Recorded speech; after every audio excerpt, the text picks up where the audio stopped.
جیسے میں نے پہلے عرض کیا سر کہ ہماری ٹیمیں جو ہے رات کو بھی ٹیسٹنگ کرتی ہیں، اور شاید آپ اسلام آباد میں رہتے تو آپ کو اس ڈاکٹر بات کا علم فداس بھی صاحب ہوگا۔ آگے ہیں ان کی لائن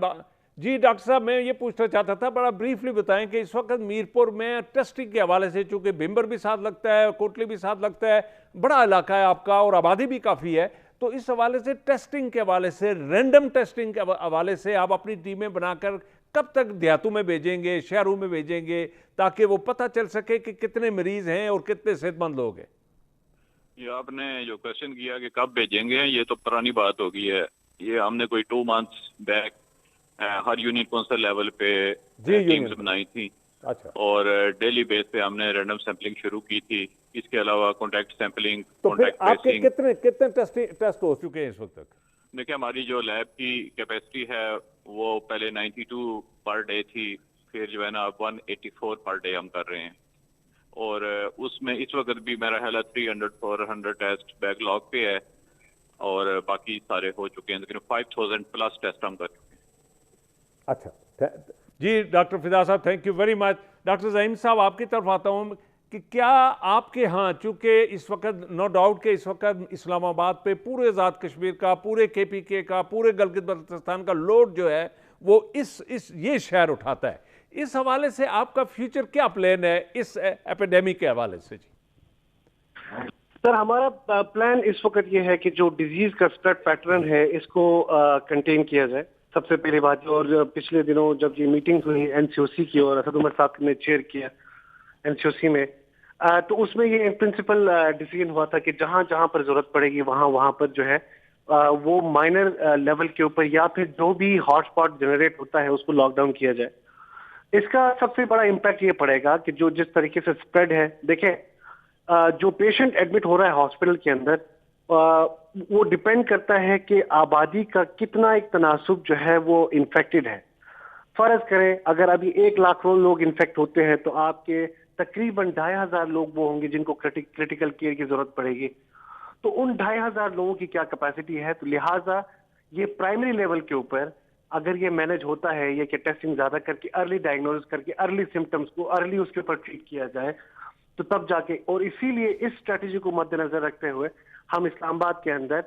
تمام صوبوں کا وہ جو ہمارے اوپر جو رسپانسبلٹی ہے، وہ جو ٹرانزٹ پوائنٹ ہے اس کو بھی دیکھیں. ڈاکٹر زعیم صاحب ہمارے پاس چونکہ وقت ختم ہو رہا ہے تو میں آپ تینوں ڈاکٹر آزاد کا بڑا شکریہ ادا کرتا ہوں کہ آپ نے اپنا قیمتی وقت دیا اور ہمارے ناظرین کے ساتھ آپ نے اپڈیٹ دی. اس وقت تک جو آپ کی جو سکسس سٹوری ہے ناظرین، وہ آپ نے 3 اہم ترین جو پوسٹوں پر اس وقت جو تعینات ہیں ہمارے یہ قابل ترین ڈاکٹر DHOs ہیں، ان سے آپ نے سنا کہ اس وقت جو اس کووڈ-19 کی جو اپڈیٹ ہے وہ کیا ہے اور ہمارے گورنمنٹ کی جو ارینجمنٹس ہے اس وقت وہ کیا ہے. لیکن ناظرین یہ یاد رکھیں کہ کوئی قانون بن جائے، کوئی لاک ڈاؤن کی اس کی ڈیفینیشن جس طرح سے کی جائے، جب تک آپ خود اس بیماری کو سمجھیں گے نہیں، اس تھریٹ کو سمجھیں گے نہیں، یہ جان لیوا بیماری ہے، اس سے بچنے کے لیے آپ کو خود پرہیز کرنی پڑے گی، ماسک استعمال کرنا پڑے گا، ہاتھ دھونے پڑیں گے، دن میں 100 مرتبہ بھی اگر کوشش کریں تو وہ بھی کم ہے ہاتھ دھونے کے لیے، اور ایک دوسرے سے ڈسٹنس پر یعنی فاصلے پر چلنا ہے. اگر آپ ایک گاڑی ہے تو اس میں اگر 8 آدمیوں کو بیٹھنے کی جگہ ہے تو کوشش کریں کہ 4 آدمی بیٹھ کے جائیں. ہمیں پتہ ہے کہ یہ مشکلات ہیں، لیکن یہ مشکلات آپ نے اپنے لیے اور اپنی نسلوں کو بچانے کے لیے آپ نے یہ مشکلاتیں سہنی پڑیں گی. آپ کو بھوکا رہنا پڑے گا، آپ کی مزدوریاں، آپ کا کاروبار ختم ہو جائے گا، لیکن بہرحال ایک وبا ہے. اس کے خلاف آگے بڑھنے کے لیے اس سے خوف کھانا چاہیے، اس سے ڈرنا چاہیے. ہم یہ کہتے ہیں کہ ہم اس سے لڑائی کریں گے، اس سے لڑائی نہیں، اس سے خوف کھائیں، اس سے بھاگیں، تاکہ بھاگ کر اس سے بچت کریں گے تو تب آپ کی یہ جان بچ سکے گی. میں اس بیماری کے حوالے سے ہم نے آج یہ سیگمنٹ یہاں کمپلیٹ کیا. اب میں آج چلتا ہوں، میرے ساتھ جناب بریگیڈیئر انتخاب صاحب جو دفاعی تجزیہ نگار ہیں اور ایک سینئر ریٹائرڈ بریگیڈیئر ہیں. ان کی سروسز جو پاکستان آرمی میں اہم ترین جو ہماری ایجنسیز ہیں وہاں رہی ہیں، اور اہم ترین پوسٹنگ جو ان کی اپنے دوران سروس رہی ہے، اور کشمیر کے حوالے سے، آزاد کشمیر کے حوالے سے، گلگت بلتستان کے حوالے سے اور لداخ اور ان ایریوں کے بارے سے جتنا تفصیلاً وہ جانتے ہیں، میں سمجھتا ہوں کہ اتنا ہم میں سے کوئی اور نہیں جانتا. تو میں یہ چاہوں گا ناظرین کہ آپ کو ان کی زبانی یہ بتا سکوں کہ اس وقت جو لداخ میں انڈیا جو اس وقت چائنا کے سامنے آمنے سامنے ایک جنگ کی صورتحال ہے، اور یہ جنگ کسی وقت بھی بڑی جنگ میں کنورٹ ہو سکتی ہے، اور اس میں یہ دیکھنا ہوگا کہ پاکستان نے اپنا کیا رول کس طرح ادا کرنا ہے، اور اس جنگ کے حوالے سے ہمارے کشمیریوں کا مستقبل کس طرف کس حال میں ہمارا کیا حال ہوگا، ہمارے جو وہاں جو لاشیں اٹھیں گی ان کا کیا پرسان حال ہوگا. تو یہ ایک تفصیلاً میں یہ چاہتا ہوں کہ آپ کے ساتھ شیئر کروں. جی بریگیڈیئر صاحب السلام علیکم. وعلیکم السلام، کیا حال ہے آپ کے؟ جی اللہ کا کرم. جی بریگیڈیئر صاحب آپ ہمارے ساتھ رہیے گا. اس وقت میں یہ چاہوں گا کہ ناظرین کے ساتھ آپ کا جو تجربہ ہے اس جو جنگ ہو رہی ہے اس وقت انڈیا اور چائنا کی، جو بالکل آمنے سامنے فوجیں ہیں، اور اس وقت ہماری جو شنید ہے ان آفیشیل ہے لیکن بہرحال یہ ایک کہ 40-60 کلومیٹر کا جو علاقہ ہے وہ چائنا نے لے لیا ہے انڈیا سے، اور اس وقت وہ اس لداخ کا جو اہم ترین ویلی ہے اور وہ جو وادی گلوانا جسے کہتے ہیں اس پر وہ قبضہ کر چکے ہیں. اس حوالے سے میں یہ چاہوں گا کہ آپ چونکہ آزاد کشمیر، گلگت بلتستان اور یہ پورا علاقہ جو ہے انچ سے آپ واقف ہے، چونکہ دوران سروس آپ کا سب سے زیادہ جو ٹینیور ہے وہ اسی ایریے میں گزرا. تو میں یہ چاہوں گا کہ اپنے ناظرین کو اپنے اس تجربے کی روشنی سے اور یہ جو جنگ ہو رہی ہے اس حوالے سے ذرا ہمیں اگر اپنی اپڈیٹ دیں گے تو میں شکریہ ادا کروں گا. جی بریگیڈیئر صاحب. محمود بھائی ایسے ہے کہ یہ جو انڈیا اور چائنا کا جو بارڈر کانفلکٹ ہے نا، یہ آج کا نہیں ہے. میں تھوڑی سی آپ کو بیک گراؤنڈ دے دوں اس کا. جی میکموہن جو لائن ہے نا، یہ 1914 میں یہ ڈیسائیڈ ہوئی تھی، اور اس کو انڈیا نے بھی تسلیم نہیں کیا 1935 تک. جی اچھا، یہ جو ایریا ہے نا، یہ تبت کے اکراس اروناچل پردیش جو انڈیا کی 7 سسٹر اسٹیٹس ہیں، ان کے اکراس جو پورا بارڈر ہے اس کو میکموہن لائن کہتے ہیں. جی یہاں پہ چائنا یہ کلیم کرتا ہے کہ 2500 اسکوائر مائل جو ایریا ہے تبت کا، اس پہ انڈیا نے قبضہ کیا ہوا ہے. نمبر 1. نمبر 2، جو دوسرا جھگڑے کی جگہ ابھی جو چل رہی ہے، جو گیلون ویلی ہے، یہ لے سے کو 80 کلومیٹر نارتھ ایسٹ میں اوپر ہے، ایکسائی چائنا کے بالکل بارڈر کے اوپر ہے. جی یہاں پہ چائنا اور یہ اس ایریا میں جو بارڈر ہے اس کو LAC کہتے ہیں. عام طور پر اس کو لائن آف کنٹرول بھی، لائن آف ایکچوئل کنٹرول کہتے ہیں. LAC کہتے ہیں لائن آف ایکچوئل کنٹرول. جی لیکن ہم آرمی میں اس کو کہتے ہیں line of actual contact, because وہاں پہ فورسز ایکچولی جو نا آمنے سامنے بیٹھی ہوتی ہیں، تو وہاں کو ڈیمارکیٹڈ لائن تو ایسا نہیں ہے، بہت ڈیفیکلٹ ٹیرین ہے وہاں پہ. اب وہاں پہ انڈین نے انٹروڈ کیا چائنیز ایریا میں، جس کے اوپر چائنیز نے ریئیکٹ کیا. جی اور 15-16 کی رات کو انہوں نے، جب انڈیا کی جو ریجمنٹ تھی 16 بہار ریجمنٹ، اس کے 200 لوگ کراس کرتی ہے، جب وہ بارڈر کراس کرتی ہے یا LAC کراس کرتی ہے، چائنیز ایریا میں گئے، جا کے وہاں چائنیز کی ایک چھوٹی سی ڈیٹیچمنٹ تھی، ان کو انہوں نے ڈسپلیس کیا، اور اس کے بعد انہوں نے ان کو مارچ. وہاں پہ ایکچولی 1993 میں چائنا اور انڈیا کے درمیان ایک ایگریمنٹ ہے کہ ہم جو ہے نا فائر آرم یوز نہیں کریں گے. تو وہاں پہ انہوں نے ڈنڈے سوٹیاں لاتے مکے مار کے چائنیز جو ڈیٹیچمنٹ تھی 5-6 بندے ان کو پیچھے کر دیا. جی اگلے 2 دن پھر چائنیز نے ان کو، اور ساتھ ہم نے سیلیبریٹ کرنا شروع کر دیا وہاں پہ، کہ ہم نے جو ساتھ ہم نے انڈین چینل ٹیلی ویژن چینل کے اوپر بھی یہ نیوز چلنا شروع ہو گئی کہ ہم نے چائنا سے ایریا واپس لے لیا ہے. اس کے اوپر پھر چائنیز نے ریئیکٹ کیا، تو انہوں نے ان کی ایک، جس طرح ہمارے SSG ہوتے ہیں یا رینجرز ہوتے ہیں امریکن، تو اس طرح ان کے جو کمانڈوز تھے وہ اسپیسیفک جو انہوں نے بنائے ہوئے تھے ویپن جو ہیں، یہ ڈنڈوں کے اوپر تار چڑھائی ہوئی اور لوہے کے راڈ وغیرہ لے کے آئے. اچھا بریگیڈیئر صاحب یہ بتا سکیں گے کہ اس وقت جو چائنا کی جو سکسس سٹوری ہے وہاں موقع کے لحاظ سے، کیا وہ چائنا نے اس وقت 40, 50 یا 60 کلومیٹر جو علاقہ حاصل کر لیا وہ واقعی حاصل کر لیا؟ نمبر 1. اور نمبر 2، یہ شنید ہے کہ 100 سے زیادہ یہ ان کی جو لاشیں بھی، میں یہ چاہوں گا کہ اگر یہ ہمارے ناظرین دیکھ سکیں کہ اس وقت جو انڈیا اپنے بکسوں میں پیک کر کے لاشیں بھیج رہا ہے، اس حوالے سے بھی تو اس آپ کی کیا اپڈیٹ ہے اس حوالے سے؟ ایکچولی جو چائنیز ویو پوائنٹ، چائنیز جو ورژن ہے نا، وہ یہ کہتے ہیں کہ ہم نے 10 to 15 کلومیٹر امپروو کیا اندر جو گیلون جو گیلون ریور ہے نا اس کے اکراس وہ پورا ایریا چائنیز نے اس پہ قبضہ کر لیا ہوا ہے. اس میں کوئی شک کی بات نہیں ہے. 40 کلومیٹر آئی تھنک ایگزیجریٹڈ زیادہ بتا رہے ہیں جی. دوسری بات یہ کہ وہاں پہ جو آفیشیل فگر جو انڈین میڈیا جو پیش کر رہا ہے وہ ہے 20 ڈیتھ کیجوالٹیز جی.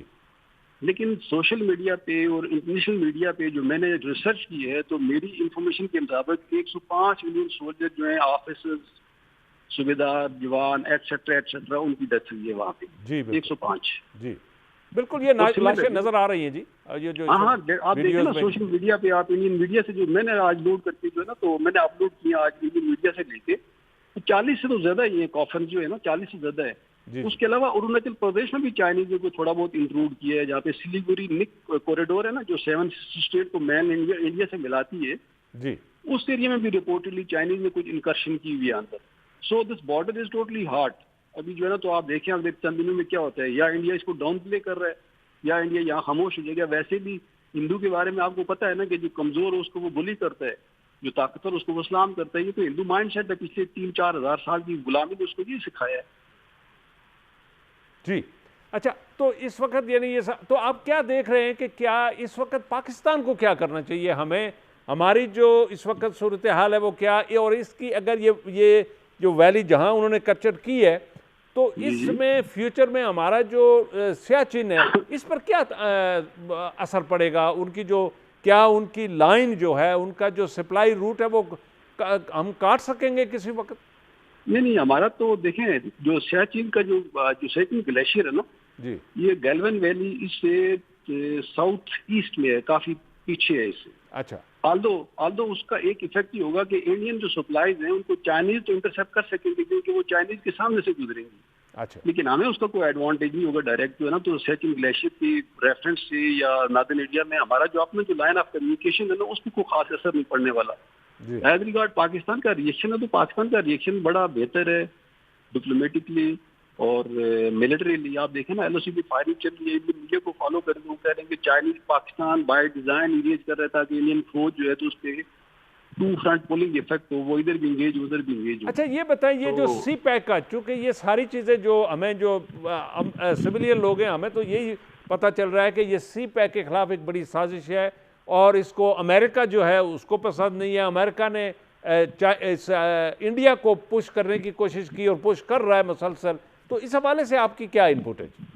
میں آپ کو دیکھیں ہم تو وہ بات کرتے ہیں جو جغرافی ہمیں دکھاتی ہے نا, جو آپ جغرافی آپ نقشے کے اوپر جو دیکھتے ہیں تو سی پیک انشاءاللہ تعالیٰ اس پہ امریکن یا انڈین یا کوئی بھی جو بلیجرنٹس ہے جو چاہے گا کہ وہ سی پیک کو افیکٹ کرے تو وہ سی پیک کو تو انشاءاللہ افیکٹ نہیں کر سکے گا. اور یہ والی جگہ بھی جو ہے نا یہ سی پیک کو خاص افیکٹ نہیں کر سکتی تھی فرینکلی اسپیکنگ. ہاں یہ ضرور ہے کہ اس کو کنٹرول کرنے سے, کیونکہ سی پیک کی کچھ اور ڈائمینشن جو میں ابھی آپ سے ڈسکس آن لائن نہیں کر سکتا, کبھی آپ سے انشاءاللہ ملاقات ہوگی تو بات کروں گا. تو وہ فیوچر جو ڈائمینشن ہے اس میں شاید اس کا افیکٹ آ رہا ہو. لیکن رائٹ ناؤ جو ہمارے سی پیک کے جو ہمارے پرونز ہیں ان کو لداخ میں جہاں پہ یہ گیلون ویلی ہے, گیلون جو ویلی ہے یہاں سے کوئی بہت خاص افیکٹ نہیں کیا جا سکتا. کہ ہاں اس پہ چائنا اس لیے اپریہنسو ہے کہ یہاں پہ اگر کسی طرح کی انکرشن اگر انڈیا کرتا ہے اور امریکہ کی شے پہ کرتے ہیں. برگیڈیئر صاحب تھینک یو ویری مچ, آپ ہمارے ساتھ لائن پہ رہے اور آپ نے اس لداخ اور اس جنگ کے حوالے سے اپنی input the. Thank you very مچ. ہم انشاءاللہ پھر آئندہ کوشش کریں گے کہ آپ کو اپنے لائن پر لیں اور اس کنفلکٹ کے حوالے سے آپ سے انپٹ لیتے رہیں. ناظرین یہ تھے ہمارے ساتھ برگیڈیئر سید افتخار حسین گردیزی, یہ جو انہوں نے لداخ اور چائنا انڈیا کنفلکٹ کے حوالے سے اپنی انپٹس دی. لیکن ہم یہ چاہیں گے آئندہ کہ ہمیں ان سے مزید تفصیلات نقشوں کی مدد سے آپ تک یہ تفصیلات پہنچائیں کہ ہمارے کشمیر کے حوالے سے اس جنگ میں لداخ اگر چائنا کے پاس چلے جائے تو ہمارے جو کشمیر کے اس کیس مسئلہ کشمیر پر کیا اثر پڑے گا اور کشمیری کس طرح سے سکھ کا سانس لے سکیں گے. تو اسی کے ساتھ آج ہمارا ٹائم تو ختم ہوتا ہے, لیکن میں یہ چاہوں گا ناظرین کہ آئندہ انشاءاللہ آنے والے پروگرام میں ہم یہ کوشش کریں گے کہ اس وقت جو ہمارے آزاد کشمیر میں ایک واٹس ایپ گروپ نے جو مل کر چند سڑکوں کا آغاز کیا, ہم ان سڑکوں کے حوالے سے تفصیلاً آپ تک معلومات پہنچائیں گے کہ اس وقت لوگوں نے پرائیویٹ سطح پر 3 سے 4 کروڑ روپیہ اکٹھا کر کے اس وقت 2-3 روڈیں راولا کوٹ اور پانیولہ کے درمیان بن رہی ہیں، برجز کے حوالے سے وہ برج لگانے کے لیے کر رہے ہیں، تو ہم یہ چاہیں گے کہ اس علاقے کی وہ جو اس وقت پروگرس ہے وہ آپ کے ساتھ شیئر کریں. اس وقت تک کے لیے آپ اپنا ارد گرد لوگوں کا خیال رکھیے گا. خدا حافظ.